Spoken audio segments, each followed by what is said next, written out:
Tonight, foreign countries that have been ripping us off for years are ecstatic. The Supreme Court scraps a major part of the U.S. president's economic agenda when it comes to tariffs. In March, when the tariffs started, it's cost us well into six figures. But still not enough to quell the concerns of an Ottawa company having a harder time turning a profit.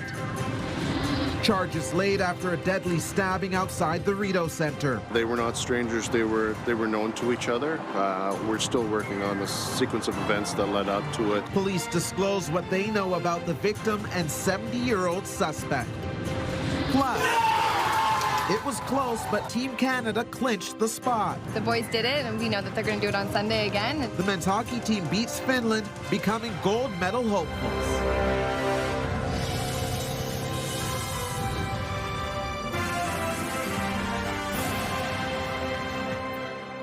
Good evening. The brief break from winter weather is over. A snowstorm is hitting Ottawa and Eastern Ontario tonight, disrupting travel across the region, and the heaviest snow is expected this hour. This is a live look at traffic on the Queensway. A light dusting right now, but things are fairly light for a Friday. Things are worse, however, on Highway 401 in Eastern Ontario. Brockville is getting hit with both freezing rain and snow. You can see the highway in that area is already snow covered. Visibility is poor along that stretch of the 401 with traffic moving relatively slowly. And we have team coverage tonight. Jackie is live in the Byron Market with the forecast, and CTV's Kimberly Fowler is live from the Max Keeping Bridge, keeping an eye on the roads. And we begin with Kimberly. How are the conditions out there right now?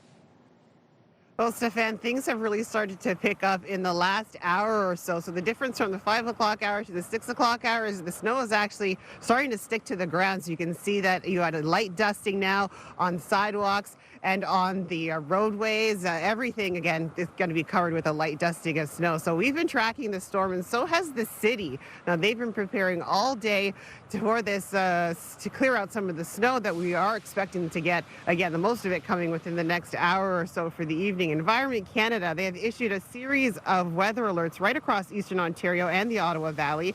Here in Ottawa, there is a special weather statement calling for 5 to 10 centimeters of snow.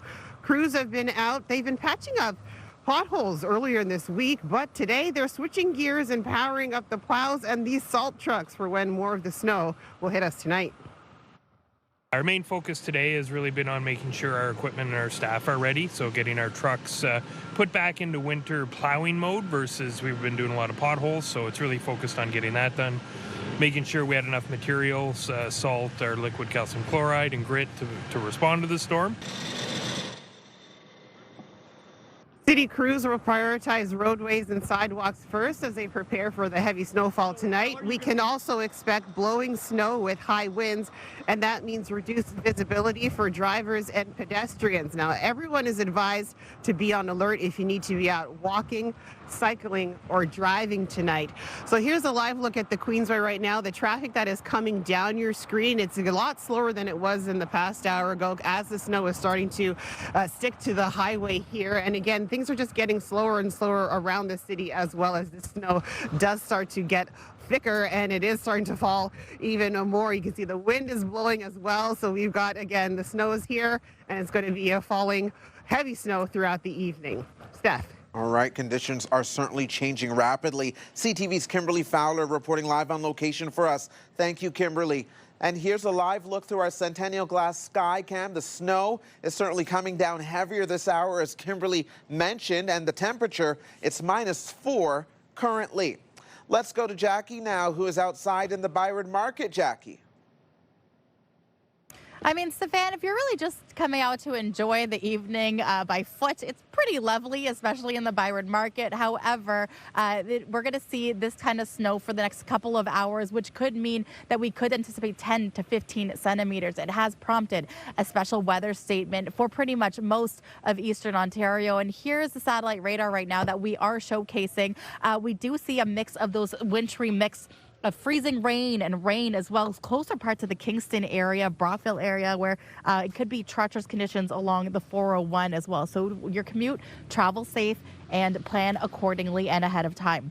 Right now, temperatures across Eastern Ontario really hovering around -2, -3 degrees, closer to the Lake Kingston at 1 degree, same with Trenton. But really, you can see that the snow will be coming down for pretty much all of Eastern Ontario, and it should be coming down really into midnight and early parts of Saturday morning. Taking a closer look, that it will likely clear by Saturday 7 a.m. Keep in mind the weather statement still in effect, 10 to 15 centimeters. It could reduce visibility at times. Temperature-wise for tomorrow, about -5 will be the daytime high. We've got some easterly winds moving in as well. So it's, yes, snow really coming down, Stefan. But in terms of temperature-wise, especially the conditions that we've had for the last couple of weeks, it's not as cold as what we have seen. But definitely bundle up and layer up if you are heading out this evening. All right. Thank you, Jackie. We'll check back in with you in a bit. It's a major blow to President Donald Trump's key economic agenda. The U.S. Supreme Court striking down many of his tariffs, saying they were imposed illegally. But the president doesn't appear to be backing down and is instead promising even stronger measures. In a 6-3 ruling, the Supreme Court justices struck down Trump's so-called fentanyl and reciprocal tariffs. But the decision does not change the steel, aluminum, auto, and lumber tariffs, which are still in place. Trump responded today by saying he will impose a new 10% global tariff. CTV's Abigail Beeman has the latest. I'm ashamed of certain members of the court, absolutely ashamed. The American president says he's deeply disappointed in the U.S. Supreme Court decision striking down so-called IEEPA or fentanyl tariffs. He then, as many predicted, announced new ones. Today, I will sign an order to impose a 10% global tariff under Section 122, over and above our normal tariffs already being charged. And we're also initiating several Section 301 and other investigations to protect our country. President Trump has famously said his favorite word is tariff. And so I don't think they're going to simply walk away. IEEPA tariffs collected an estimated $240 billion. The Supreme Court decision did not address refunds, while one dissenting opinion noted handling them would be a mess. Unraveling that and securing refunds is going to be messy, but that's certainly going to be a key issue that Canadian businesses are going to be focused on. While steel and aluminum, automotive and lumber tariffs remain in place. Yet the vast majority of Canadian goods were exempt from IEEPA tariffs anyway due to CUSMA, the free trade deal that's up for review. With these midterms, with a shifting political climate in the United States, with the inability of Congress to just follow him at a command, all of those things add up to a situation where I think it is more likely that he's actually going to engage on CUSMA than attempt to burn it to the ground. The lead minister on the Canada-U.S. file said in a statement the court decision reinforces Canada's position that IEEPA tariffs are unjustified, but, quote, critical work lies ahead to fight for businesses still impacted by tariffs on steel, aluminum, and autos. Abigail Beeman, CTV News, Ottawa. So as you may have concluded, there is no immediate relief tonight for companies feeling the pain of the steel and aluminum tariffs. An Ottawa manufacturer battling through a year of turbulence is still dealing with uncertainty, planning for anything. CTV's Natalie Van Roy is live with more on this. Natalie. Stefan, for one longtime company here in Ottawa that produces steel and wood doors, the news seems positive, but it still brings uncertainty for what's next in this tariff roller coaster. At Ambico in Ottawa, news of the U.S. Supreme Court striking down President Trump's global tariffs positive, but there is uncertainty. Suffice it to say that since March, when the tariff started, it's cost us well into six figures. Ambico is a steel and wood door manufacturing company. 2025 was the most challenging in its 70-year history. Since March of last year, every month the company has extra costs. U.S. steel probably cost us about 25% more than what we are paying for Canadian. Not just because of the exchange rate, but it's higher priced. So that has affected us, but it is affecting us less than the value of the tariff. While Ambico has absorbed the cost, it still goes to the small business's bottom line. Experts say despite the Supreme Court decision, there are still risks ahead because it's not clear what the U.S. president might do next. In a statement, the president of Canada's largest private sector union warned against viewing the ruling as a victory, stating the risk to Canadian jobs remains severe, with the potential to even increase if Trump looks for new ways to impose tariffs or target Canadian jobs and investment. For Silverman, it's one day at a time. It means a lot of communication with our customers to tell them we have their back as much as we can. Judah Silverman says it's that constant change that makes it even harder to plan for the future of the company. Stefan. CTV's Natalie Van Roy reporting live for us tonight. Thank you, Natalie. We have extended coverage of today's ruling on Trump's tariffs and the threat of new levies. You can find more on our website, ctvnewsottawa.ca. Still ahead, nail-biting finish. Canada's men's hockey team turns the tide in a semi-final thriller to become gold medal contenders. A 70-year-old man is facing a first-degree murder charge in connection with the city's fourth homicide of the year.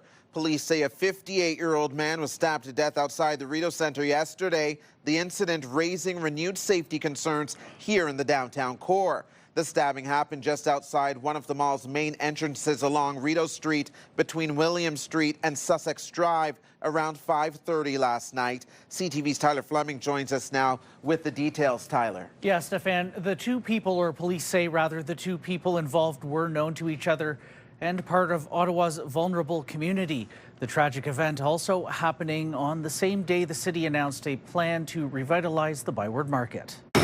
Right outside the Rideau Centre, a violent scene marking Ottawa's latest homicide. A 58-year-old man stabbed near the intersection of Rideau and William Streets just after 5:30 Thursday evening. The paramedic tried to stabilize his conditions on scene and during his transport to the hospital, where he was in critical condition and unfortunately passed away in hospital. Now, 70-year-old Yves Brison of Ottawa is charged with first-degree murder. They were not strangers. They were known to each other. We're still working on the sequence of events that led up to it and trying to identify a motive. Police believe the victim may have been unhoused. Police presence everywhere. Lights, sirens, roads blocked from Sussex to Rideau. Shawnette Simon witnessed the aftermath while working nearby. I had to help a little old lady last night because she was trying to find a bus. For her, this is not surprising. Only days earlier, another stabbing nearby. It's really sad to see what is happening in our beautiful little city, our beautiful little capital city. Where is the funding? While the city promises to boost private security around the Byward Market, we see vulnerable people in and around the Rideau Centre all the time. We know they're not getting the help they need. Ottawa Councillor Stefan Plante says the plan does not address the root cause. We know that our shelter system is inadequate. We know that our shelter system is oversubscribed. So I am lobbying every single day for upper levels of government to please, please, please start housing. Simon fears without a real solution, Rideau Street will only get worse. This is supposed to be a tourist attraction, is what they claim. I'm sorry, like, I just don't see it, and I don't like it. I don't like it at all. It's just very sad. Police continue to investigate. Efforts remain underway to notify the victim's next of kin. His identity has not been released. This is the city's fourth homicide of the year. Stefan. It's certainly tragic. CTV's Tyler Fleming reporting live for us tonight. Thank you, Tyler. In the meantime, a person under the age of 18 is now facing charges in connection to a stabbing near Algonquin College. Emergency crews were called to the area around 5:15 last Tuesday. That was in the evening. A victim was found at the scene and brought to hospital with non-life-threatening injuries. The suspect, who cannot be identified under the Youth Criminal Justice Act, is facing assault charges. OC Transpo is providing new information on bus cancellations in the city, and the numbers show a spike in undelivered trips during the second week of February. Between February 8th and 14th, more than 2,000 trips were canceled. That's up from 1,500 in the first week of February. OC Transpo's current boss, Troy Charter, says the main reason for the increase was bus operator availability. We need to provide mandated breaks every 4 hours for our operators, right? So if bus operators are running late because of traffic congestion and weather conditions, so you see that's why you see it more in the winter. If they're running late and we don't have an operator to fill in for that break, we need to give that operator that break. It's a legislative requirement to give them that break at that time. So that's why you do see that number go up, and it's, you know, it can be a challenge year round, but it's specifically harder in the winter when you deal with all those winter driving conditions and the increased traffic congestion. Charter adds new bus drivers and mechanics are currently in training. Well, a heart-racing game leading to a finish that left Canadians beaming with pride. The men's hockey matchup between Canada and Finland turned into a semi-final thriller, but it would be Canadian men taking the game to become gold medal contenders. CTV's Josh Morano was at Lowertown Brewery earlier today, where local fans were treated to an instant classic, Josh.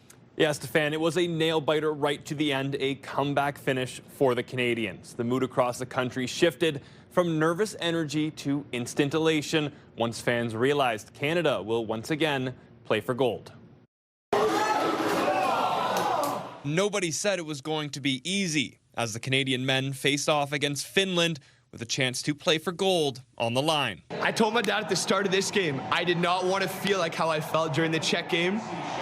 It was the exact same emotions, the exact same feelings, and we got put in the exact same position. While Canada was the favorite coming into the tournament, it was Finland jumping out to a 2-0 lead early in the second period. We started 0-0, and anything can happen from that point. So, you know, like, the other team scores first, you start gripping your sticks. I'm gripping my glass a little harder. But then goals from Sam Reinhart and Shea Theodore would even things up midway through the third. Truly, it's never in doubt. Like, it's Canada. Like, we breed winners here. Before Nathan McKinnon secured the win, scoring on a power play with just 35 seconds left in the game.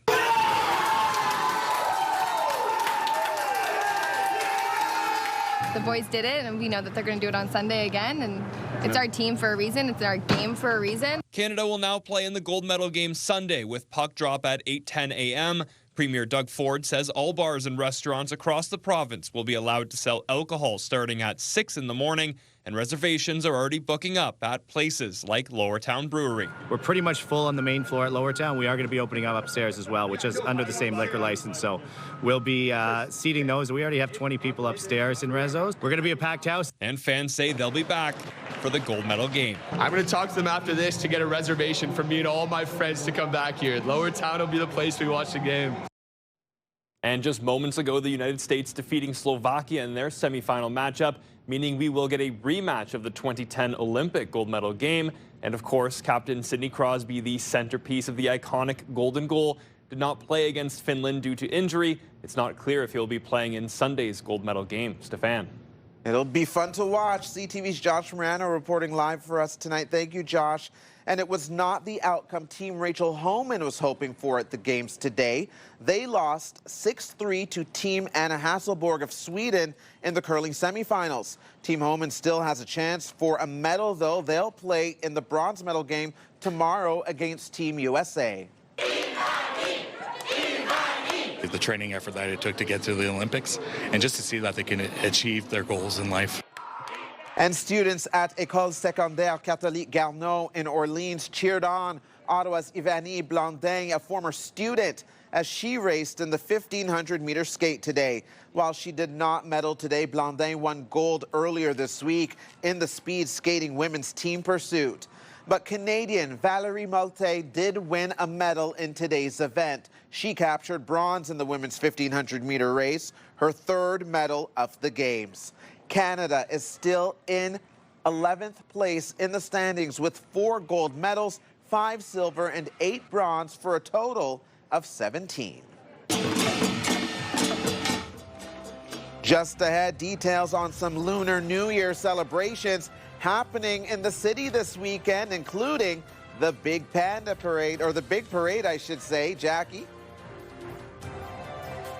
Well, thanks so much, Stefan. The snow accumulation starting to pick up here, so the biggest chance for the heaviest part of the snowfall will be in this hour, and the 7 o'clock hour will likely taper off into tomorrow morning. I'm taking a look at these overnight conditions. We are seeing a chance of flurries that will carry us into our Saturday. Tomorrow's daytime high, -5. The chance of flurries will also linger. Here's a live look through our Centennial Glass Sky Cam.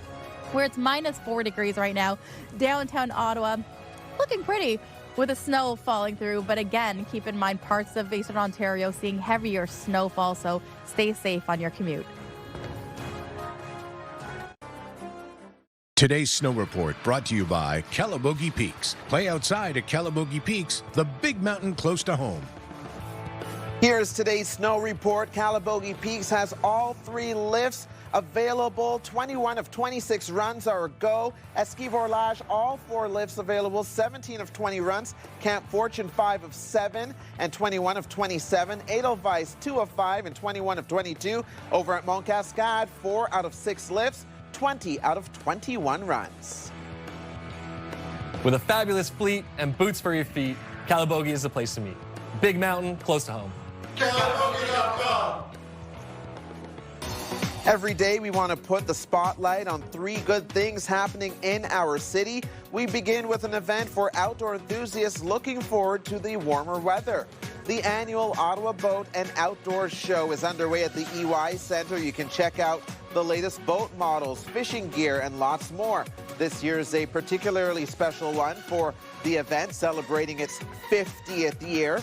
It runs until Sunday. And you can usher in the Year of the Horse at the Lunar New Year Parade tomorrow in the heart of Ottawa's Chinatown. The celebration is one of the area's most anticipated cultural events of the year. This year's parade is happening from noon until 2 p.m. on Somerset Street West between Bronson Avenue and Bell Street. There will be lion and dragon dances and other cultural performances. Comes to the near wall. There's a chance they score! And if you are looking to take in some more hockey on top of Sunday morning's gold medal game, you can head to TD Place Arena to cheer on the Ottawa 67s. The Barber Bulls take on the North Bay Battalion Sunday afternoon at TD Place. Puck drop is 3 p.m. The team is also playing the Niagara Ice Dogs at home tonight at 7. Do you have a story for us to include in our 3 good things segment? Something light, happy, a community event, or notable achievement to brighten up the day? Please send us your ideas to ottawanews@ctv.ca. Well, we're in for a snowy start to the weekend. A special weather statement is in effect for the region. It's snowing right now, but before the storm moved in, we got a beautiful glimpse at the partially frozen waterfalls in Almont, with the Mississippi River flowing through the scenic town. Look at that. Let's go back now to Jackie, who is outside in the Byron Market with a full look at the weekend forecast. Jackie, your backdrop isn't as bad either, but Almont was prettier. You know what? I'm not minding this at all because it's not minus 25, Stefan, in addition to the snow. So I will take this as we get to the last week of February. And again, we are keeping an eye out, a special weather statement in place really until tomorrow morning, where we could see between 5 to 10 centimeters of snow here in Ottawa. But parts of Eastern Ontario, it could be much higher in terms of snowfall accumulation. Taking a look at our satellite radar, you can see that the weather system is moving through fairly quickly. The freezing snow and rain along Kingston has more or less cleared, but the snow is still lingering for at least into the overnight. Right now, it's -4. We saw a daytime high about -1 degree. And as we take a look at this, yes, the watches and warnings still in place for most of Eastern Ontario, including the Valley, as well as here in Ottawa, and it could mean limited or reduced visibility for the roads. It will likely clear off by the time we get to just past midnight. It's more freezing rain returning perhaps for Kingston, but light flurries will be pushing through just after 2 a.m. and could linger for a little bit of our Saturday and perhaps even into our Sunday. Now, taking a look temperature-wise, still fairly mild, -3 along the Seaway, Kingston, -6 in Brockville, as well as in Ottawa. It's about -9 in Cornwall. And as we look towards Petawawa, it's going to be about -6 for the overnight. Tomorrow's daytime highs, well, we will be averaging between -2 along the Valley, -3 in Kingston, about -5 here in Ottawa, as well as Montreal. But you can see that in Montreal, not really getting much in terms of the snow. It's going to be a mix of sun and cloud. Across the country, you can see that there is the Arctic air that is moving through now. -8 in Fredericton, -12 in Goose Bay. and about -2 for Ottawa and Sudbury. Toronto and Windsor sitting around 2 degrees, so still getting a little bit of that warmer temperatures. And then, friends, in the west, you can see that the cold air really coming through. The cold warning was in place for a couple of days this week, -11 for Alberta. It's a warm 4 degrees in Vancouver, though, with no snow in sight. So again, this weekend, we could anticipate some light flurries moving through well into Sunday, but not much in terms of what we are seeing compared to today. Now, today's 7-day forecast is brought to you by Davidson Hearing Aid Centers, celebrating over 80 years in family business. About -5 for our Saturday, -2 degrees, the daytime high for Sunday, which will carry us into Monday. So yes, the flurries will continue from Saturday until Monday. Tuesday, though, sunshine in the forecast, but -10 will be the daytime high, which will likely be our coldest day of the week, Stefan. So if somebody were to ask, do I want the snow? Do I want the cold weather, that -10? I think I'm going to take the temperature right now and just bundle up for this beautiful snow. It might make for a great skate on the canal this evening. Sounds good. I think you're right there, Jackie. Thank you. Just ahead, what homeowners need to know about some potential bylaw changes for installing hardscaping on front lots. Stay with us.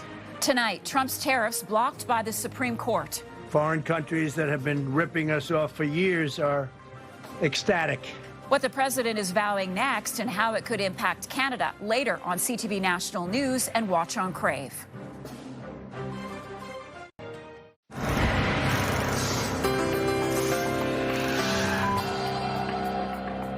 In tonight's big picture, NASA has set a new date for a possible launch of the Artemis mission around the moon.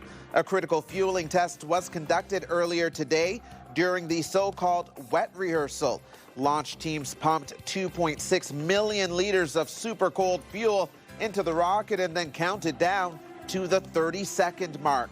NASA says there was minimal hydrogen leakage. The first rehearsal was halted because of leaks, delaying the mission. NASA is now looking to launch on March 6th. Now to some other stories you need to know right now. New rules could be coming for installing landscaping in front of homes here in Ottawa. City staff are recommending a new bylaw which would provide some flexibility when it comes to hardscaping. Under the new rules, 50% of front lots could be a hard surface, which includes a driveway and walkway. However, many homes already have a driveway that covers 50%, meaning those residents would not be able to install a sidewalk on the right-of-way. We are getting a look tonight at the income required to buy a home in Ottawa. According to a new report from ratehub.ca, Ottawa residents needed to earn $129,800 to afford the average priced home in January. That's down from nearly $132,000 in December. The average price for a home in Ottawa was just over $600,000 in January. RateHub calculates the average income needed based on a 10% down payment and 25-year amortization. The Canada Revenue Agency says residents should have an easier time filing their taxes this year. The agency revamped its operations as part of a government-ordered service improvement plan focused on addressing call center delays. The CRA says it has streamlined its websites and hired more call center workers. The 2025 tax filing season begins on Monday and ends on April 30th for most taxpayers. Foreign Affairs Minister Anita Anand says the final flights operated by Canadian Airlines have left Cuba. The airlines helped bring nearly 28,000 travelers home. The island country has faced increasing shortages of basic goods amid a U.S.-imposed oil blockade. Global Affairs Canada is advising travelers who are still there to take advantage of non-Canadian commercial options leaving the country while they are still available. A driver is facing thousands of dollars in fines after being caught driving while suspended with no insurance for the third time in 6 weeks. An Ottawa police officer stopped the driver in the area of Half Moon Bay in Barhaven, Police say the vehicle will be held until a court date in June, where the driver will face a $10,000 fine. A lot of UFO fans are really excited that this is it. This is what we've been waiting for. Just ahead, Trump has directed the U.S. government to release files on extraterrestrial life, but what do we really know about UFOs and aliens? That story just... Get the latest live local breaking news. Sign up now for our morning and evening CTV News Ottawa newsletter. The best local content from CTV News, Your Morning Ottawa, and News Talk 580 CFRA. Get it all in one place. Sign up now at ctvnewsottawa.ca. The CTV News Ottawa newsletter is brought to you in part by CAA Business.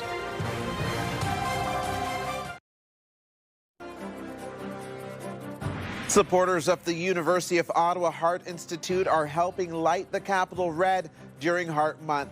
Jennings Real Estate is lighting up its building on Hunt Club Road and Laurier Avenue West. The company says as one of the leading causes of death in Canada, heart disease impacts virtually everyone. Ottawa is fortunate to have a world-class research institution like the Ottawa Heart Institute, and Jennings Real Estate is proud to partner with them. Let's go back to Jackie, who is now at the Changemaker Innovation Hub in the Byward Market, which is supporting Black entrepreneurs in the city. Jackie. That's right, Stefan. This is such a wonderful space that helps the community here, especially Black entrepreneurs, get their business up and running. I want to introduce you to some of them tonight. Let's start with Gift. You have Movikali. Tell us about your business. Yes, so this is Movikali, and this is an African sustainable fashion brand. So this brand was created to eliminate the stress of trying to think about what to put on every morning. So these are coordinated sets for women. And I love the patterns and designs here as well. Oh, yeah, thank you. Yes. And we're going to move on to our next brand here. It's Deka, and you are with, just introduce yourself to the group here. And it's a multi-generational family, which I love so much. That's correct. So my name is Kafui, and this is my daughter, Nakia. And we create modern West African apparel, and our mission is to bridge the gap between wearing culture and understanding it. We link people back to the meaning, we empower, and we share the culture with everyone. And this is rooted in Ghanaian culture. You also have, I see, I guess in your jewelry as well as in your print, the map of Africa. That's correct. So I use the map of Africa, and as well as the Adinkra symbols from Ghana, as well as wax prints that I recreate on my designs. What is it about this Changemaker Innovation Hub that has helped you guys bring your business to the forefront? It is an incredible program. It guides you and it empowers you to really step out of your comfort zone and really get things started. Well, thank you guys so much. I want to introduce one more business here, Tafari, talking about just pushing that forward. You help recording artists and support that business as well? Yeah, so my name is Tafari. I'm the co-founder and CEO of Produced by Youth. We're a Black-led nonprofit, and we offer basically like accessible recording studio, free mentorship for Black artists in Ottawa. And we're launching an underground studio. It's called Underground, and it's just basically for emerging artists, but it's affordable. And every session that's booked, it's money into the pockets for aspiring Black engineers. Well, I appreciate it. Thank you so much. And I know this is very quick, but I just wanted to showcase this wonderful space and the wonderful business owners that are part of this as well here at the Changemaker Innovation Hub. We will be speaking to more later on in the show, but for now, we'll take it back to you in studio. Steph. All right, looking forward to that, Jackie. Thank you. U.S. President Donald Trump has ordered the Pentagon and other government agencies to release the files related to UFOs and extraterrestrial life.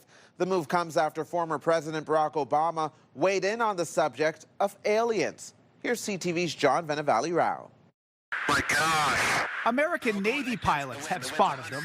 Look at that thing. Strange objects flying in unusual ways. But now the U.S. president vowing to release whatever his government knows about UFOs and aliens. But is Donald Trump a believer? I don't have an opinion on it. I never talk about it.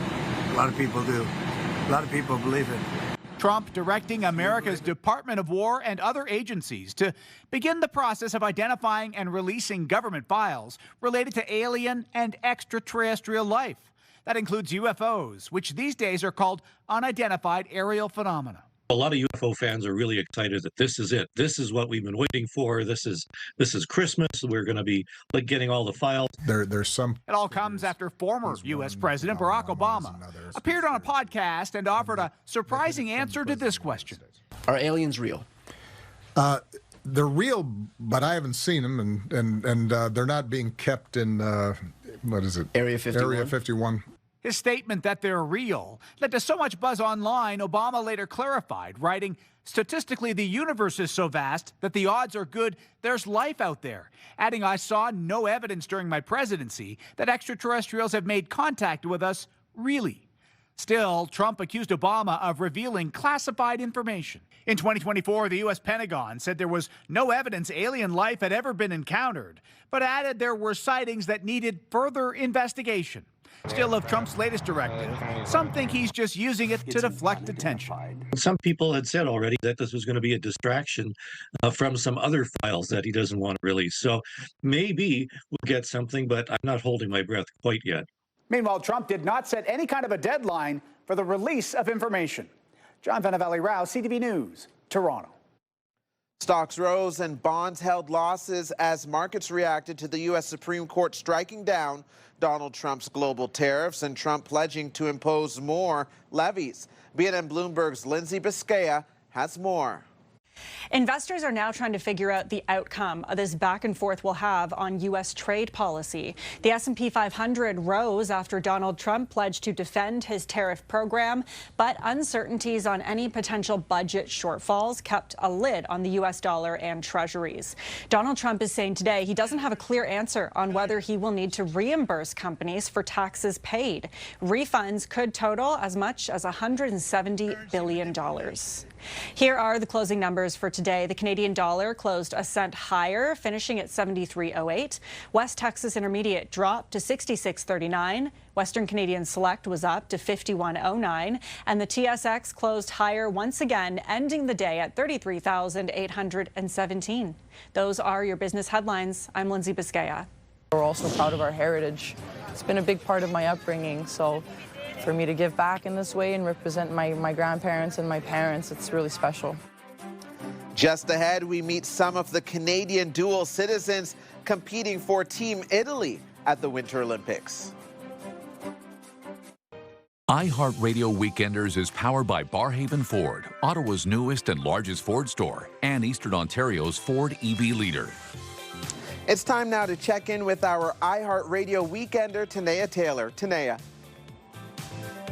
It's time for the Sens to show off their skills. Ottawa Senators Skills, presented by CAA North and East Ontario, is happening Sunday at the Canadian Tire Centre as your favorite team splits into two squads and competes head-to-head in various skill events like the puck control relay, fastest skater, hardest shot, and lots more. This is a big-time fan favorite every single year. So much fun for Sens fans of all ages, plus free parking. You can't go wrong there. Also to check out this weekend, the 2026 Lunar New Year Parade in Chinatown is tomorrow, celebrating the Year of the Horse. This annual parade brings together residents, local businesses, and visitors to experience lion and dragon dances, cultural performances, and a very festive walk through Chinatown. Sounds like so much fun. Last on the list today, the RCMP Musical Ride Stables Open House. This is tomorrow, and it's your chance to visit the home of the musical ride, plus meet the police officers and horses, see some super cool demonstrations, and help make a difference in the community. Don't forget to bring a non-perishable food item with you if you are able. As usual, lots more happening around the capital this weekend. The full list and all the details at ctvottawa.ca/weekenders. For the iHeartRadio Weekenders, I'm Tanea Taylor. Have a great one. iHeartRadio Weekenders is powered by Barhaven Ford, Ottawa's newest and largest Ford store, and Eastern Ontario's Ford EV leader. With all the excitement over Canada's men's and women's hockey teams at the Olympics, it's easy to forget the host nation's squad on the ice. As CTV's Garrett Barry shows us, there are Canadians playing for Team Italy too. Soaking up her Olympic moment at the Cauldron in Milan. You know, you're walking in the streets, walking in the venues. Everybody's just so proud when you're wearing the colors. Montreal-born Kayla Tutino has a lot to be proud of. You know, we're very proud to be Canadian, but we're also proud of our heritage. It's been a big part of my upbringing, so for me to give back in this way and represent my grandparents and my parents, it's really special. Tutino plays for Italy as a dual Canadian-Italian citizen. She scored the country's second ever goal in women's ice hockey at the Olympics, which helped power the first ever win and first ever playoff qualification. We wanted to show everyone, you know, what Italian hockey is all about, and we felt like we accomplished that. To prepare, the team trained for weeks in Montreal, pretty close to home for Tutino and 4 other Canadian-born dual citizens. Among them, Kristen Guerriero, whose mother traveled to support her here in Milan. I start crying just out of just sheer whatever for her, because yeah, she's always worked hard in every sport and everything she's ever done. So I'm like so proud of her. It's beyond belief. The Canadian-born players will also compete with the Italian team at a Tier 2 World Championship in April, hoping to build on the new hockey momentum in Italy. We went to visit her at the Duomo, and there was little children that wanted to take her picture with her. Today we were at the rink after to meet up with her, and some kids asked her to sign their flag. I was like, oh my gosh. The Olympic ice surfaces will be torn up after the games are done, but politicians here in Milan have promised a new temporary structure starting in October to be followed by a permanent arena within 3 years. Garrett Perry, CTV News, Milan.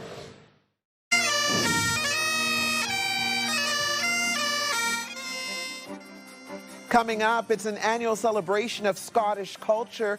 We'll share the details on this weekend's kilt skate in the capital. Jackie. Well, thanks so much, Stefan. Hanging out with Orlando here, Dash Bank. What was the inspiration behind this program? So Dash Bank inspirations come from my 10 years of insurance claim, whereby, as we know, accidents happen and it's hard to tell the details of the accident without video evidence. And I realized that third-party personnel who capture these accidents may sometimes not know where to send the information, so Dash Bank allows them to. Well, thank you so much. I appreciate this. I also want to feature one more here. MB, tell us about the inspiration behind Backyard Buka. You know, Nigerian meals take a lot of time to prep and cook, and what birthed this idea was just, you know, to help people enjoy their meals, enjoy a taste of home without any stress. Appreciate this. I can't wait to dig into that because it smells quite delicious. Hi, let's take a look at our Centennial Glass Skycam. It's nice and cozy inside here at Changemaker Hub, but outside, snow continues to fall along downtown Ottawa.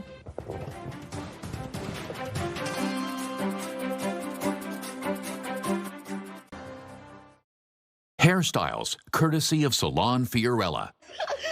Okay, here we go. We're back with a final check on weather now with Jackie. Jackie, yes, you're right. Here we go.